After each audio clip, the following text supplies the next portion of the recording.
Welcome back to another edition of the Course Creation Incubator podcast. I'm your host, Gina Onativia, here to get you excited about putting yourself out there in a different way.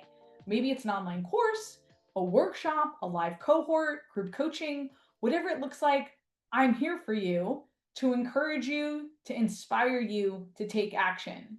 Today, we're talking about what do you do when you see a spike in traffic, when all your efforts are amazingly paying off and you've got an audience coming to your website, to your landing page. How do you really maximize those new leads to take action? Because I'm just coming off a virtual event via Bo and Dawn Eason. And in this event, I teach a little bit about marketing, funnels, how do you get leads, how do you nurture those leads, and then finally, how do you make a really juicy paid offer? And several of the people in the room were talking about how they're seeing nice traffic. They're getting audiences coming to their website, but then not quite knowing how to nurture to the next step. So, you and I are going to chat about it today because I want all of your efforts to pay off in a big way. Because I see you. I see when you're putting out content. I see you're spending money on ads. I see you're doing media, whatever it looks like. And I want you to be able to take them to the next step to conversion. So we're going to talk more about that today. We're going to break it down a little bit. Before we dive in, this episode is brought to you from our Done For You course creation and marketing. If you want high touch custom course creation, marketing, website development, we are your people. We only take a few clients a quarter. Check out coursecreationboutique.com/course to learn more. Book a call with me. Let's chat. Okay, so you've got traffic and interest. Now what? Now, I've already teased out a few of the ways that you could have gotten traffic from your site. First and foremost, you could be running ads. So maybe you've been running ads for a while and you're running lead gen ads or traffic ads to your website and you're starting to see a spike. Or maybe you have an audience opportunity. You are doing a partnership, like I talked about webinar promotion last episode. Maybe you partnered with somebody with a bigger audience and you're seeing a pop, right? You're seeing a flood of traffic to your site. Maybe you got some media. We just had an author who did a morning show, which was fantastic. I also talked to somebody who was interested. This was a few months ago. She is a communications expert and she's constantly booking out on these morning talk shows. And she sees traffic to her site and then she gets the leads, but then she needs to nurture them to the next step. Whatever it looks like for you, maybe you're going to be in a magazine, maybe you're going to be on a series of podcasts, you've hired somebody to help you book out media and book out podcasts and as a guest. Whatever it looks like, I want you to maximize it. So we work with a lot of authors, and for the first time, they're really building up their brand. They got a publishing deal for some reason, right? They do have a nice audience, and they hire us sometimes. I'm a consultant to help them take their brand even further. So they might be seeing a lot of traffic because they're doing a lot of multi-channel marketing efforts that they had never done before. So what I want you to think about though is when these leads come in, they're hot, hot, hot, hot. And when leads are hot, we want to talk to them. It's like when you first start dating someone, you meet someone and you want to ask for the first date and you want to keep it going. You want to ask for the second date, right? You don't want to ghost them. You don't want to like walk away for weeks at a time and then a month and a half later text them. That is not good dating etiquette. We want to take care of our leads and get them in the moment. I had a client who had, say, 30 or 40 leads out of 100 in a room, and then we didn't follow up correctly. We didn't follow up right away.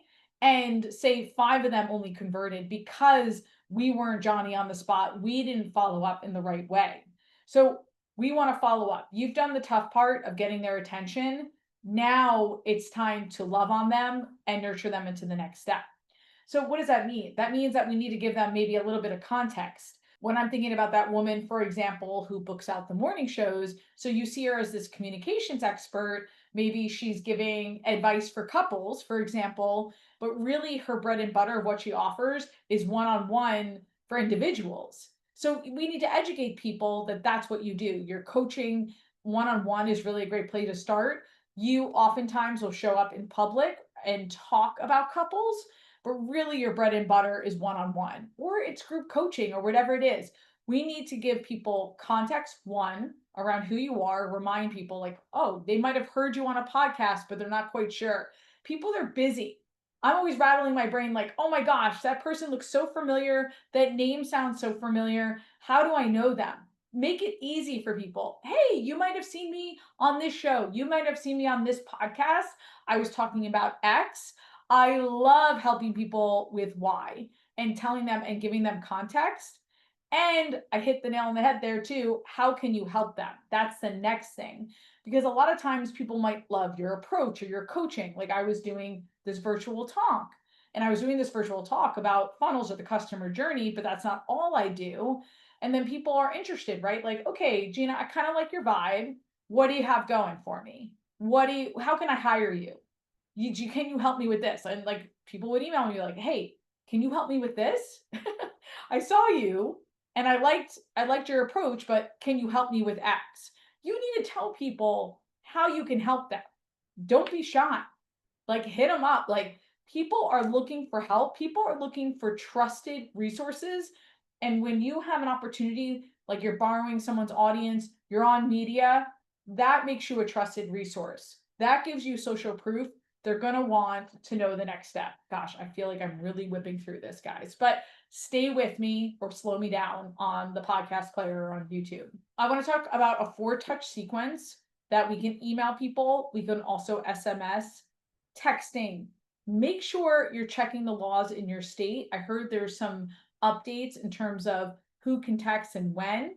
So just make sure that you're following the laws of your state. So if we're looking at a 4-touch sequence, email number 1 or message number 1, hey, it's blank. Hey, it's Gina. You might have seen me, like I just talked about a minute ago, in this show. You might have seen me on so-and-so's platform. Like say you did a summit, an online summit. I was the guy or gal who talked about storytelling or who talked about better communication with your siblings. uh, and you joined this list because X.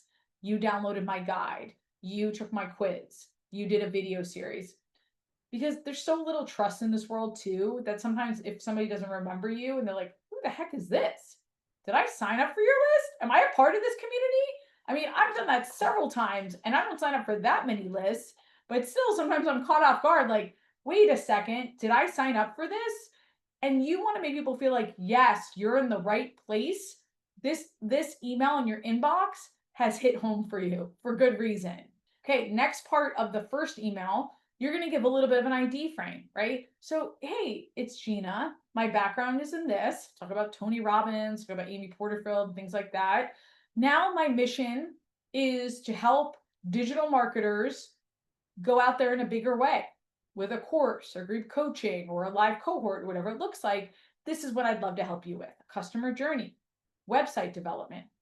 So, as a next step, we want to give them the next step, right? Whatever that next step is so critical for you. So for me, I'd love people to listen to this podcast because you can get a sense of who I am from this podcast and how fast I talk. Right? So you can get a sense of how I coach, how my brain works, how there's no fluff, right? We cut right to the chase. If you don't like that, then we're probably not going to work together. If you feel like I talk too fast, and I do slow down with clients, I promise, then we're probably not going to work together if you don't like my approach, and that's okay. So it could be a community. You might have a community that you want to invite people to. Maybe you have a paid community. Maybe you have a paid subscription, and the first 30 days or 2 weeks are free. Whatever it looks like, you're going to have your gateway to love, where they're going to fall in love with you. Like they already have a sense of you and they like you, but the gateway really takes them over the edge. So I'm hoping my podcast is the gateway. Well, you got a little taste of me from this talk. Listen to the podcast. I'm in your ear, takes you over the top. So whatever that is for you, you're going to mention the next step. You're going to embed that call to action in that first email. So again, that first email, you're going to give them context. This is why you signed up for it. This is why you're here. ID frame a little bit about you, my mission, how I can help, and then whatever the next step is. Okay. So that's email 1. Then in email 2, we're going to give them some value. We're going to give them some love. Hey, I wrote this guide, this checklist. I recorded this video. The biggest question I get is X about courses, and I just wanted it pricing. I get pricing all the time, right?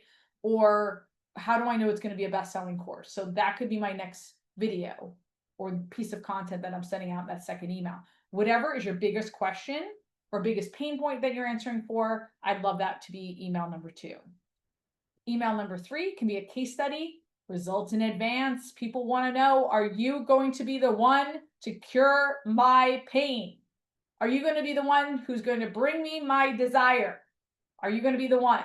Well, yeah, I am going to be the one because I did it for her. I did it for him. So I can do it for you. So you're going to give me a case study as email number 3, or several case studies in one email. Go for it. Go for it. Then in email number 4, you're going to ask for your micro commitment, whatever that looks like. You're not going to ask for $10,000 to sign up for your program unless you get on the phone. The micro commitment could be get on the phone. It could be a low ticket, like a $97 class. It could be a live workshop that you're doing. Whatever it is, it's the micro commitment to the next step. That gateway got me hungry. Maybe it's I'm getting off the free subscription or the free trial and I'm going into the paid subscription. Whatever it looks like, email 4. Hopefully I've warmed you up enough. You've warmed them up enough to ask for that micro commitment. Don't lose the opportunity to close someone. You've done all the hard work. You've sent all that traffic, especially if you spent all that money on ads. Don't lose your opportunity. All right. Hopefully this has helped you. I know I was a little amped today. If I made any kind of impact on you, I would love if you would leave me a review. And until next week, go create, be you and be brilliant, and get it done.